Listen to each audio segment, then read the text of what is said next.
Hello, si vous êtes sur cette vidéo, c'est que vous êtes probablement concerné de près ou de loin par la problématique de manipulation, voire d'emprise psychologique. Bienvenue, j'ai beaucoup de plaisir à retrouver certaines personnes déjà. Et puis je voulais maintenant partager avec vous les écueils qu'on rencontre lorsque nous sortons de ces dynamiques de relations toxiques, d'emprise et de manipulation. Parce que particulièrement lorsque nous avons des enfants, nous sommes encore soumis au comportement de l'autre. Je vais vous donner un exemple qui va illustrer un des écueils, à savoir les émotions, la gestion émotionnelle, dont la peur et la colère, qui sont très très souvent actionnées par l'auteur. Autant il a actionné au départ de la relation avec le love bombing et la période de séduction, les espaces que vous souhaitiez recevoir, d'agréables, d'extrêmement positifs, autant dans cette sortie c'est les mêmes actions, mais dans les espaces plus compliqués émotionnellement. Donc il y a cette peur, cette colère qui reviennent très souvent parce que derrière l'emprise, la manipulation, il y a souvent le contrôle financier, le contrôle sur les enfants qui est maintenu par l'auteur, homme ou femme. Donc j'en parle parce que lorsque l'émotion qui est amplifiée parce qu'il y a très souvent un traumatisme autour déjà de la relation, de ce qui a été vécu de souvent très très douloureux, on a juste envie de vivre en paix en fait. Et puis les émotions remontent possiblement très fortement. En tout cas, ça a été mon cas à l'époque. Si je partage cet écueil, c'est parce qu'il y a des moyens pour réguler les émotions lorsqu'elles sont trop fortes. Et ça peut éviter des escalades ou des retours dans ce fameux triangle infernal de Karpman, bourreau, sauveteur, victime. L'exemple, c'est une collègue de travail en psychotraumatologie cet automne qui a vécu énormément de pression du père de leur enfant. Ils sont donc séparés. Ça commençait à partir en escalade, ça allait au-delà du conflit. Et elle se préparait déjà psychologiquement même à perdre la garde de son enfant. Elle voyait déjà une procédure en justice, enfin ça prenait effectivement des proportions importantes. On a travaillé sur ses peurs, sur les traumatismes qui étaient sous-jacents dans la relation aussi avec son ex qui soulevait d'autres dynamiques qu'elle avait déjà vécues avant autour du manque de respect, de la mauvaise foi et puis le fameux gaslighting dont je parle beaucoup aussi dans mes publications. Bref, on a traité tout ça et puis elle a reçu quelques jours après la dernière séance un courrier de l'avocat de monsieur. C'était allé jusque-là, avec des menaces effectivement de retrait de garde, de remise en question de ses compétences de maman, etc.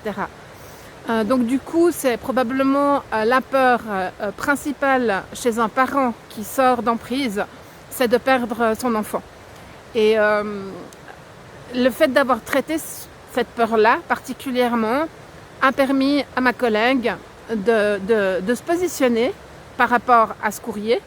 Son choix à elle, c'était de ne pas répondre. Elle aurait pu répondre de manière détachée, sans émotion. Elle aurait pu se prendre aussi un avocat et rentrer dans une dynamique inconfortable, voire carrément pénible sur tous les plans. Donc voilà, ça a été sa posture. Et très clairement, ça c'est une illustration de cette sortie du triangle de Karpman. Elle n'était ni victime, ni bourreau, ni sauveteur de quoi que ce soit ou de qui que ce soit. Elle s'est priorisée aussi, ce qui lui a permis de rester dans un rapport qui était juste avec elle-même en tant que maman, et puis de pouvoir continuer à fonctionner avec son fils en étant déchargé de ses peurs. Ces peurs, ça peut être aussi des peurs liées à l'aspect économique. Elles sont légitimes aussi. Souvent, c'est là qui il va tout faire pour vous épuiser émotionnellement. Et puis, au niveau de votre compte bancaire, dans des procédures souvent interminables, parfois même carrément inutiles. Hein. Donc voilà, j'en parle parce que une fois qu'on est conscient qu'on peut pas changer l'émotion qui est là, elle est là cette peur, elle est là cette colère, ou elle est là cette tristesse. Mais de s'en occuper, de l'observer, de l'accueillir, d'aller même chercher un peu qu'est-ce qu'il y a derrière ça. Est-ce que c'est juste cette lettre d'avocat? Est-ce que c'est une parole qui a été dite? Ou est-ce qu'il y a autre chose qui vient d'ailleurs, qui se greffe et qui augmente l'intensité émotionnelle? Parce que c'est ça, d'avoir une émotion c'est ok, et puis quand elle prend le contrôle sur nous, là c'est moins ok.